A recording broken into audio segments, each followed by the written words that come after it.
Hey, welcome back to the channel. I'm Steve, your host. In today's episode of the Sunday Side Build, we're still working on Tasca's M4A1, and we're doing a bit of weathering, and I'm going to show you how I do it. Really, for weathering, I'm just using three oils. I'm using a Winsor Newton Raw Umber, Naples Yellow, and a little bit of white, and I think you can do a lot with these colors. Sit back and enjoy the video. Thanks for tuning in. All right then, thank you.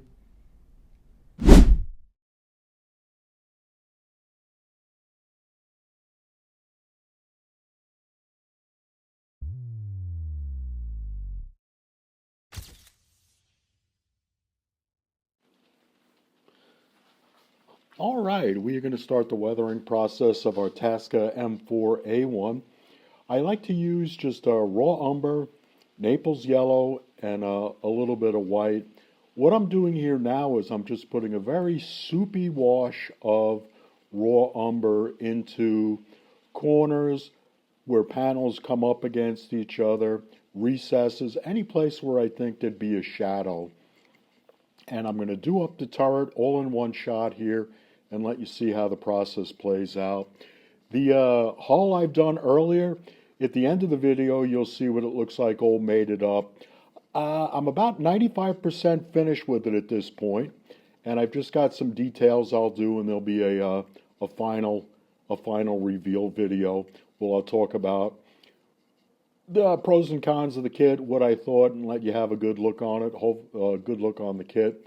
Hopefully you'll leave me some comments one way or another. Love to get some feedback from you. But for the most part, we are just applying a soupy wash here, just to specific areas, shadows, recesses. You can see what it looks like in the video. I'm thinning the oil paint with just store-bought, bog standard mineral spirits. Nothing fancy here.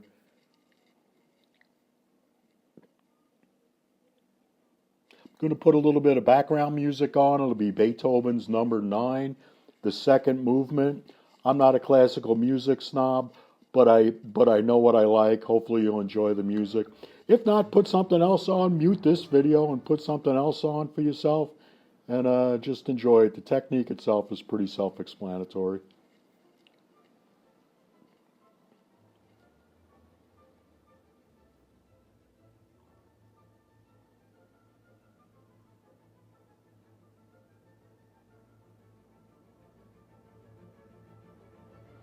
And as you can see here, the application isn't anything precision.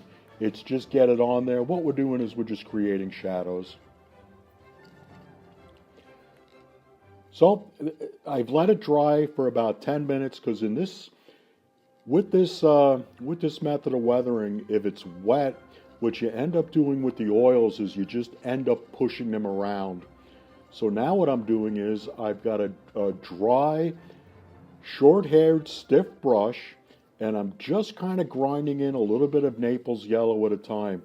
When you're doing this, do it very small. Don't put a lot of oil paint on at once because you'll end up having to take most of it off.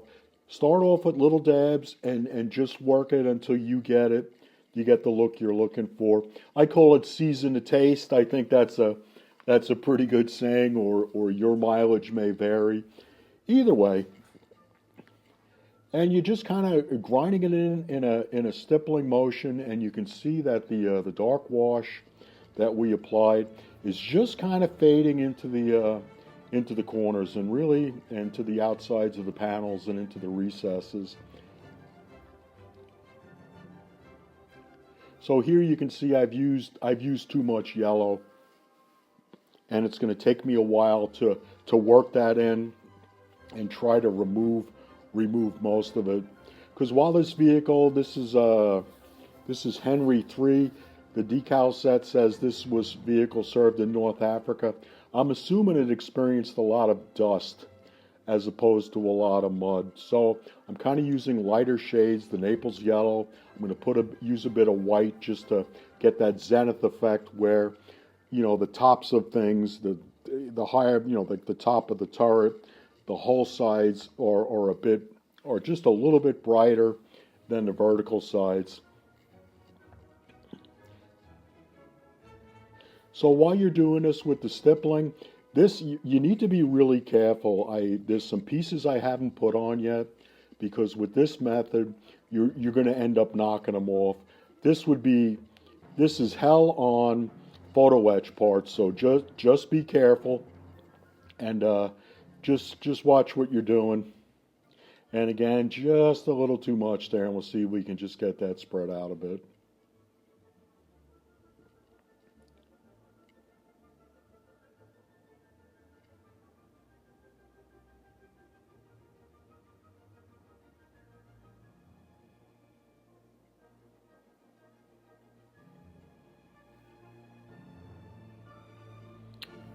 And again, what you're doing is you're just kind of pushing the color into the edges. You still want that shadow from the raw umber.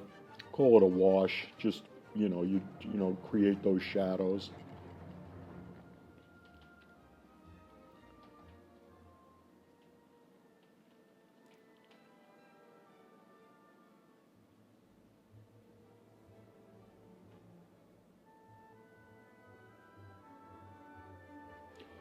The other thing I like to do with this, I work outside in what we call our mud room. I guess if you're in Britain, you'd call it a conservatory. I like doing this kind of work in natural light. I find that under fluorescent lights or just studio lighting, it gives it, you don't, I really don't think you can appreciate what you're applying, but in natural light, I really think this is the best way to do it because you can tell whether you've applied too much or you haven't applied enough, whereas in some of the lighting, it really is hard to tell. But again, wherever you're doing it at it, just do it gradually, and I think you'll be happy with the results.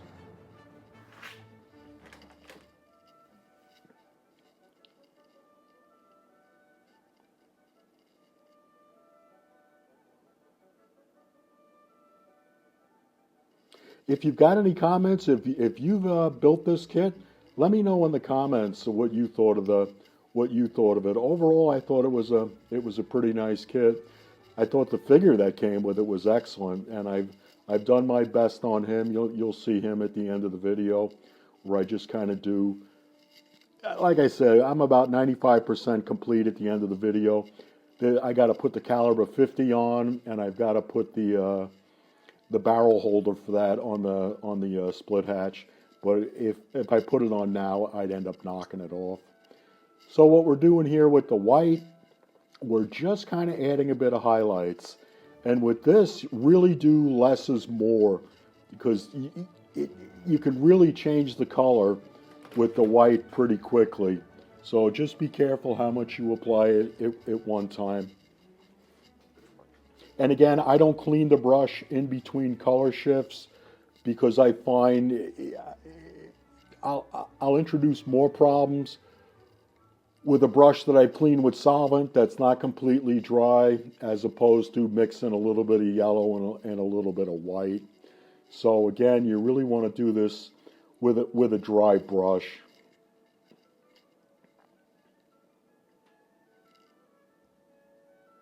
And you can see some of the shadows that are forming in the recess areas. Hopefully this is a method that you can find useful. Again, I only do weathering really with 3 colors no matter what. If it's a camo scheme, you can see my Panzer IV series. I just use the Raw Umber, Naples Yellow, and a bit of white. I find you can really do a lot of weathering with those.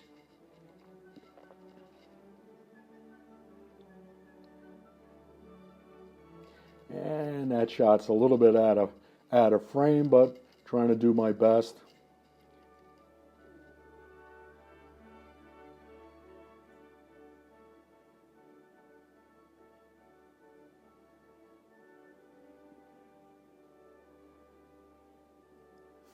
And what I sometimes do, depending if I really want something to stand out, I'll go back with a very very precise pin wash just to get it where I need it. Because once you introduce the mineral spirits to this, and you start kind of, dabbing and wiping it away, you'll really wreak havoc on the oils that are underneath. The other thing I don't do is I don't do sealing coats in between each weathering technique. I just do it all in one shot.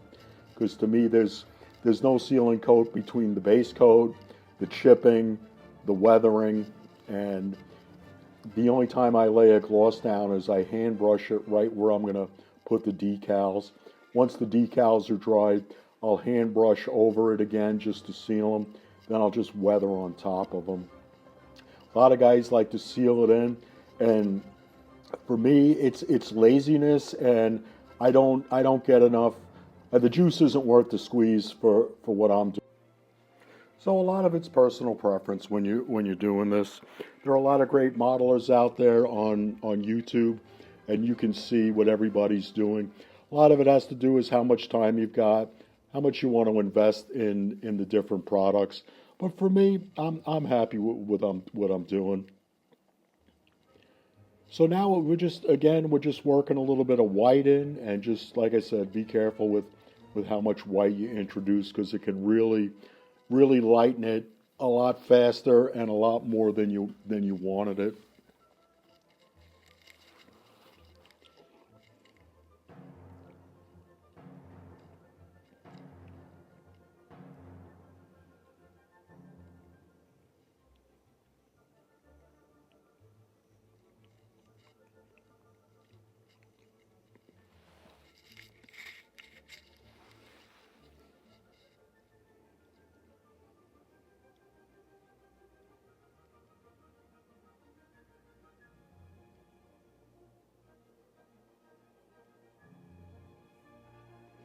So just working on the hatches here again.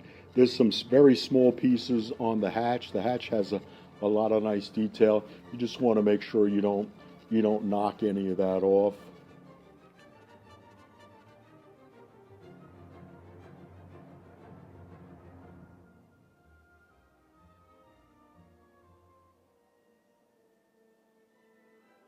Just want to set up this next shot.